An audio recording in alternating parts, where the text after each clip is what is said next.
Media के माध्यम से जो जानकारी मिली है वो अत्यंत हृदय विदारक दुखद है। चुनाव के बाद 50 से ज्यादा बिहार के नवयुवक देश के अन्य राज्यों में काम करते हुए उनकी मृत्यु हुई है।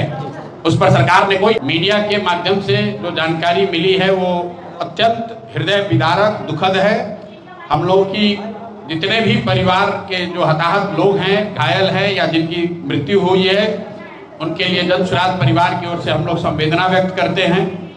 किसकी गलती से हुआ, किसने क्या कहा, इस विषय पर एक दिन या 2 दिन के बाद निर्णय होगा, बात चर्चा की जाएगी।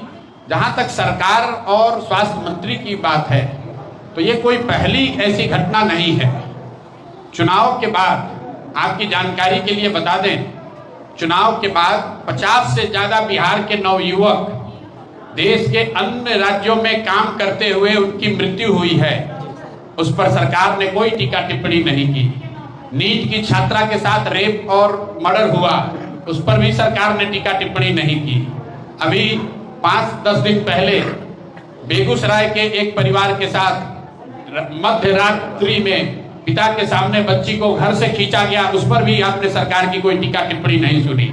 सरकार को तो लाल गमछा, पीला गमछा, हरा गमछा करके समाज को बांटने और लड़ाने से फुर्सत होगा तब तो किसी बात पर बोलेगा। तो आप अगर ये कह रहे हैं कि मुजफ्फरपुर की घटना पर सरकार ने नहीं बोला है, तो आप मुझे दिखा दीजिए कि पलायन पर इन्होंने कब बोला है। चुनाव जीतने के बाद तो अब इनको हरा गमछा, लाल गमछा दिख रहा है। अपने घर की लड़ाई लड़ रहे हैं कि किसका बंगला बड़ा होना चाहिए, किसका छोटा होना चाहिए, किसको कौन मंत्रालय होना चाहिए।